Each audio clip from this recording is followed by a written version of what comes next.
பெரியார், அண்ணா, கருணாநிதி இவங்கெல்லாம் திராவிட இயக்க கருத்துக்கள். இந்த கருத்துக்களை எழுதுனதுனால சிவாஜி பேசினாரே ஒழிய மனசுக்குள்ள ஒன்றும் அவருக்கு அதில் உடன்பாடு இல்லை. போக போக என்னாச்சுன்னு கேட்டிங்கன்னா, அவர் அவருடைய அதோட தமிழ் ஆளுமை, அவர் பேசுகின்ற திறமை, அதெல்லாம் அந்த கட்சியில் இருக்கிறவங்களுக்கு சரியாக பிடிக்கல. ஸோ அவங்கள ஒரு ட்ராப் பண்ணி அவரை இதுக்கு போக சொல்லி திருப்பதிக்கு போக வச்சு, திருப்பதி போயிட்டு வந்தனால கட்சி கொள்கைக்கு மாறுபடாக போயிட்டார் அப்படின்னு சொல்லி அவரை ஒதுங்க வச்சுட்டாங்க. என்னுடைய சம்பளம் எவ்வளோ சேர்ந்துருக்குன்னு தம்பிகிட்ட கேட்டிருக்காரு. 32 லட்ச ரூபாய் இருக்குது. அப்போ 60s அந்த 32 லட்சத்தையும் தமிழ்நாடு கவர்மெண்ட்டு கொடுத்து, தமிழ்நாட்டில் இருக்கக்கூடிய எல்லா ஸ்கூல், காலேஜஸ் எல்லாத்துலேயும் என்னென்ன தேவைப்படுதோ அத்தனையும் இந்த பணத்தை யூஸ் பண்ணுங்க அப்படின்னு கொடுத்தாரு.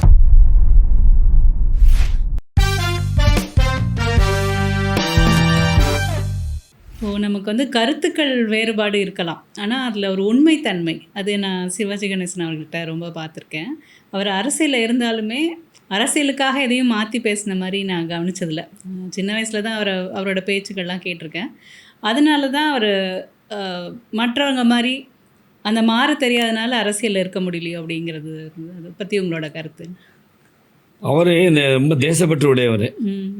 ஆனால் நன்றி உணர்ச்சி எல்லாத்தையும் காட்டிலும் அவர்கிட்ட ஜாஸ்தி இருந்துச்சு. ஏன்னா அவர் அண்ணா எழுதின சிவாஜி கண்ட இந்து ராஜ்யத்தை நடித்தனால அவருக்கு பேர் வந்துச்சு. அதில் தான் பெரியார் அவருக்கு சிவாஜிங்கிற பட்டம் கொடுத்தாங்க.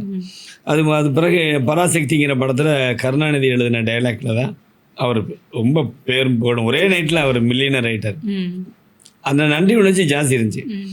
ஆனால் இவங்கெல்லாம் பெரியார், அண்ணா, கருணாநிதி இவங்கெல்லாம் திராவிட இயக்க கருத்துக்கள். இந்த கருத்துக்களை எழுதுனதுனால சிவாஜி பேசினாரே ஒழிய மனசுக்குள்ள ஒன்றும் அவருக்கு அதில் உடன்பாடு இல்லை. அவருக்கு எழுதி கொடுத்த வசனத்தை பேசினாரு. கோவில் கொடியவர்களின் கூடாரமாக இருக்கக்கூடாதுன்னு சொன்னார்ல, அதெல்லாம் அவர் எழுதி கொடுத்த டைலாக் தான். இவர் பக்திமான், அப்படிதான் இருந்தார்.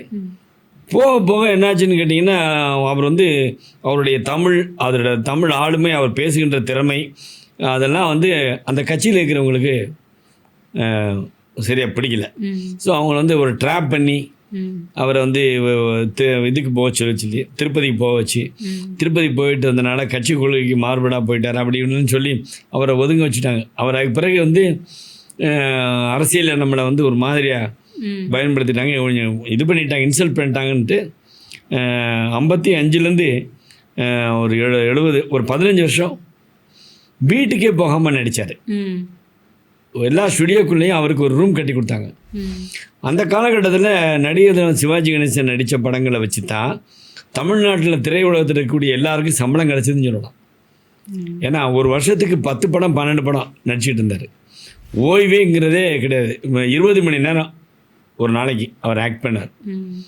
என்ன சம்பளம் வாங்குறாரு அதெல்லாம் அவருக்கு ஒரு கேமரா வேணும், அதுக்கு முன்னாடி நின்று நடிக்கணும், அவ்வளோதான். அதில் அவர் ஏற்காத வேஷம் இல்லை. ஏன்னா சிவாஜி இந்த மாதிரி பேசுகிறாரு, நடக்கிறாரு அப்படின்னு அதுக்கேற்ற மாதிரி எழுத ஆரம்பிச்சிட்டாங்கல்ல இயக்குனர்கள் பூரா. ஒரு பக்கம் ஃபேமிலி சென்டிமெண்ட்டு எழுதணும்னு சொல்லிட்டு பீம்சிங் மாதிரி டைரக்டரில் பாவரிசை படங்கள்லாம் வந்துச்சு. பாசமலர், பாகப்பிரிவினை, பந்தபாசம், பார்த்தால் பசிதீரும், இதிலெல்லாம் பூரா ஃபேமிலி சென்டிமெண்ட்ஸ் ஜாஸ்தியாக சிவாஜிக்கு வச்சு கொடுத்தாங்க. அதுலேயும் அவர் எக்கச்சக்கமாக நடித்தார். இந்த நான் முன்னாடி சொன்னேன் உங்கள்கிட்ட ஸ்டானிஸ்லாஸ்கின்னு, அவர் ஒரு ரூல் என்ன சொல்லியிருக்காருன்னா, ஒரு நடிகர் ஒரு நேரத்தில் ஒரே ஒரு கேரக்டரை மட்டும்தான் உடம்புல ஏற்றி அதை நடித்து முடிக்கிற வரைக்கும் வச்சுருக்க முடியும். அது இருக்கும்போது இன்னொரு கேரக்டரை உள்ளே ஏற்ற முடியாது அப்படின்னா அதெல்லாம் உடச்சி எறிஞ்சிட்டாரு சிவாஜி. ஒரே நேரத்தில் 14 கேரக்டர்லாம் அந்த வருஷம் நடிச்சிருக்காரு. அப்போது நான் எழுதியிருக்கேன், ஸ்டானிஸ்லாஸ்கி காட்டிலும் அவர் மேலே நிற்கிறார். இவருடைய ஆக்டிங் ரூல்ஸே வேற தனி. அந்த மாதிரி சிவாஜி கணேசன் நினைக்கிறேன். அரசியலுக்கு அவர் ஒரு அவமானப்படுத்தினால அவர் எதுக்கும் போக விரும்பலை. இதே படமாக நடித்து முடித்தார். நடித்து முடித்த பிறகு காமராஜர்கிட்ட கொஞ்சம் நெருக்கமாக இருந்தார். அவங்க அப்பா அவர் தேசியவாதி, சிவாஜி கணேசனோட தந்தை ஜெயிலில் இருந்தார். அவருக்கு அரெஸ்ட் பண்ண அன்றைக்கி தான் அவர் பிறந்தார். அதனால் காமராஜர் மேலே ரொம்ப பாசமாக இருந்தார், மரியாதை கொடுத்தாரு. ஸோ காமராஜர் கூடவே அவருக்கு வேணுங்கிறப்ப உதவி பண்ணிக்கிட்டு பண உதவிலாம் நிறையா பண்ணியிருக்காரு. பண்ணும்போது அதுக்கப்புறம் நேருகிட்டையும் மரியாதை வச்சுருந்தார். ஏன்னா காமராஜர் வந்து இன்ட்ரடியூஸ் பண்ணிட்டார் நேரு வந்து சிவாஜி கணேசனை பார்க்கும்போதெல்லாம் மை ஃப்ரெண்ட் அப்படின்னு சொல்லுவார்.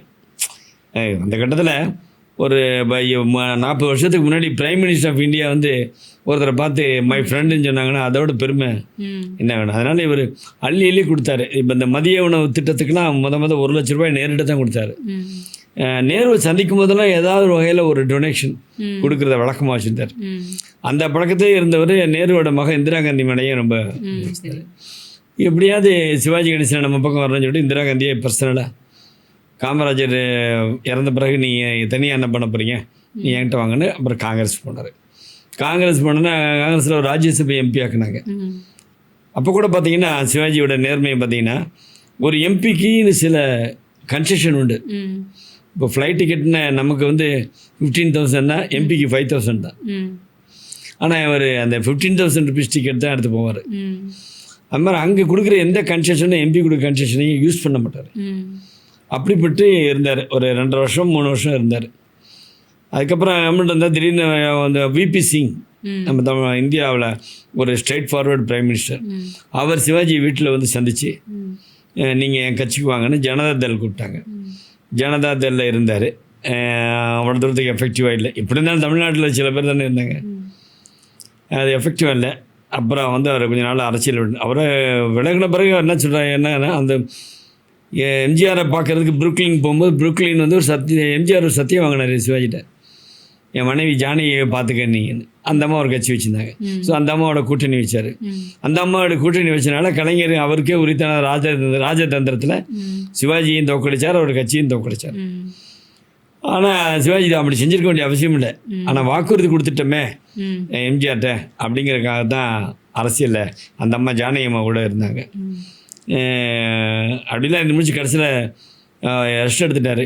அந்த எலெக்ஷனில் தோத்தப்போ தன்னோட கட்சிக்காரங்களாம் கூப்பிட்டு எந்தெந்த வீட்டில் வந்து நம்ம கட்சிக்கு ஓட்டு போட சொல்லி நீங்கள் எழுதியிருக்கீங்களோ அந்த வீட்டு சுவத்தில் அது பூரா வெள்ளை அடிச்சுட்டு வாங்க, யார் வீட்லேயும் அந்த சின்னம் வந்து இருந்து அசிங்கமாக இருக்கக்கூடாது, அதுக்கு எவ்வளோ பணம் வேணுமோ அதை என்கிட்ட வாங்கிட்டு போங்கன்னு அதையும் கொடுத்தாரு. அதுதான் அவர் அரசியல். அவர் சொல்கிற அரசியல் என்பது ஒரு காமதேனு மாதிரி. அந்த பசுவை வைத்து நம்ம பலன் பெற நினைக்கக்கூடாது, வணங்கத்தான் செய்யணும் அப்படின்னு அரசியலை பற்றி அவர் கருத்துக்கள்னு சொல்லியிருக்காரு.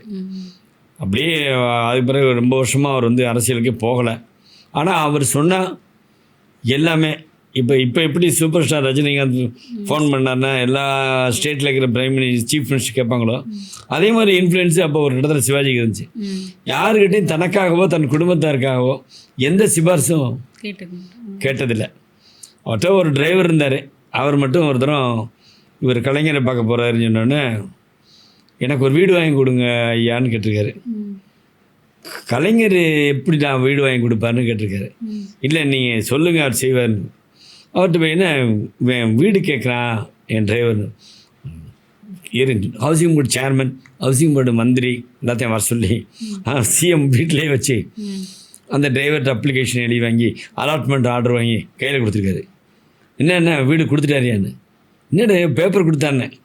அதான் எதுக்குன்னு ஒரு டிபார்ட்மெண்ட் இருக்குது, வீடு கொடுக்குறதுக்குன்னு ஒரு டிபார்ட்மெண்ட்டா, என்னடா அது மக்களுடைய வரிப்பணத்தில் என்னென்னமோ நடந்துகிட்டு இருக்குன்னு வருத்தப்பட்டதா சொல்லுவாங்க.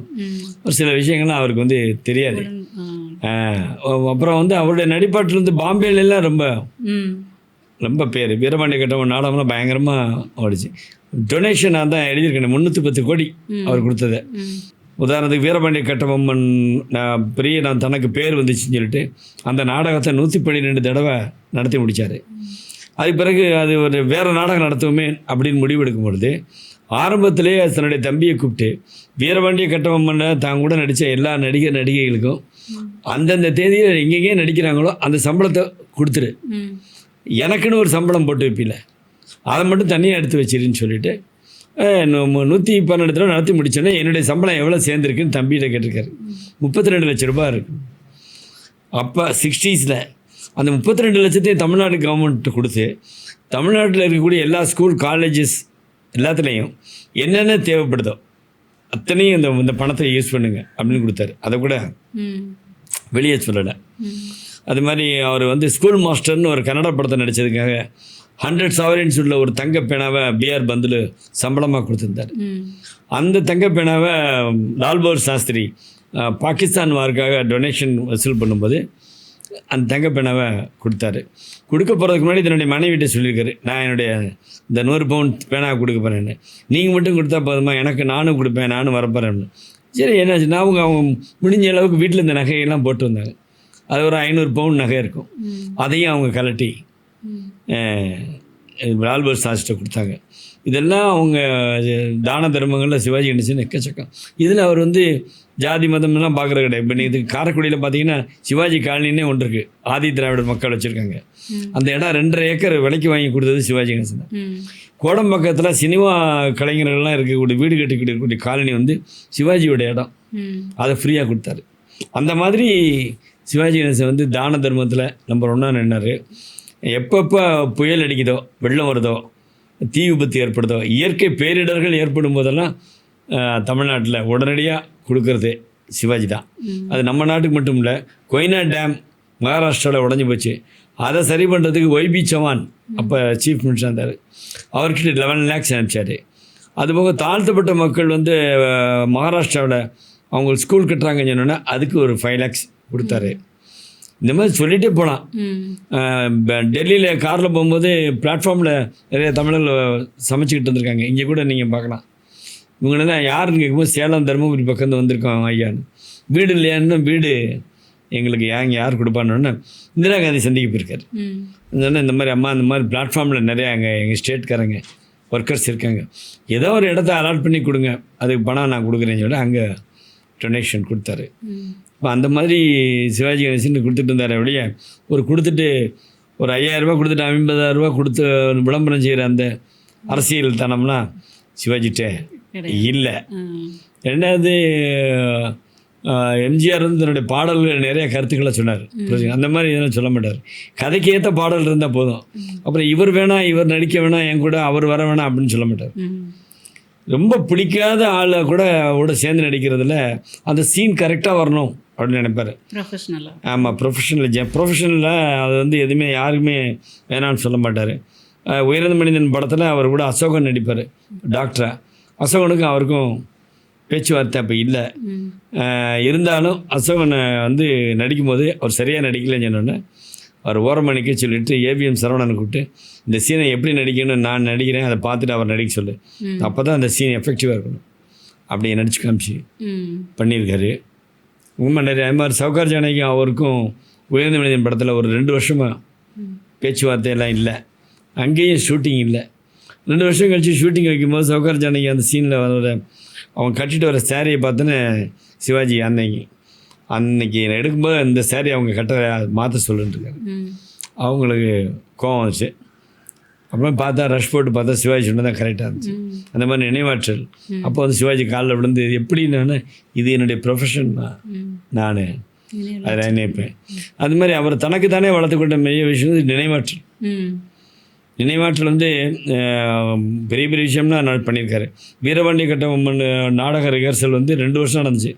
அந்த 2 வருஷமும் இன்னொருத்தரை வாசிக்க சொல்லி அந்த கட்டபொம்மன் பேச வேண்டிய டைலாக்கை 300 பேஜஸை உட்காந்து கேட்டுக்கிட்டே இருந்துட்டு போயிருக்காரு.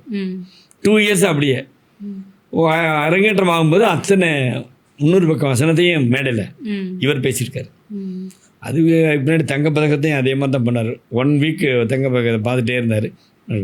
இந்த நினைவாற்றல், அப்புறம் தமிழுடைய உச்சரிப்பு இருக்குல்ல, அது அவருக்கு மிஞ்சி யாருமே இல்லை. இதைத்தான் நான் எழுதியிருந்தேன், இதைத்தான் அந்த ப்ரொஃபஸர் ராஜகோபால் எடுக்க சொன்னார், இதைத்தான் நான் எடுக்க மறுத்தேன்.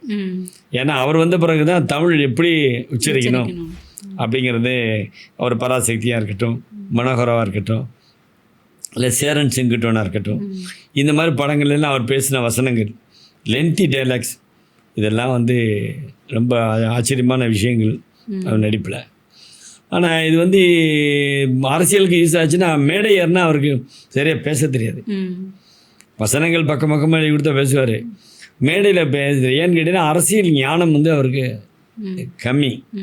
என்ன நடக்குது ஏது நடக்குதுன்னு ஞானம் நம்ம எது கருதுனா ரொம்ப சின்ன கீழ்த்தரமான விஷயங்கள் கூட இங்கே பண்ணிகிட்டு இருப்பாங்க, அதெல்லாம் அவங்களுக்கு தெரியாது.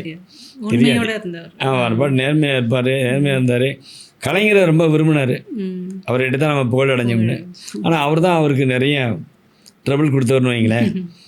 அதை வந்து அந்த மாதிரி எம்ஜிஆரும் சிவாஜியை வந்து பயங்கரமாக நடிக்கிறாரே, நம்ம எப்படி போட்டி போட முடியும்னு நினச்சி தான் இந்த மிருகங்களை கூட வச்சுக்கிறது, ஃபைட் பண்ணுறது அப்படின்னு தன்னுடைய இதை மாற்றிக்கிட்டாரு.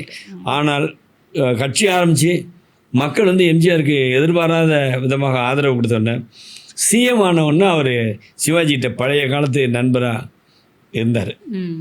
ஏன்னா 1954 எம்ஜிஆருக்கு எந்த படமும் இல்லை.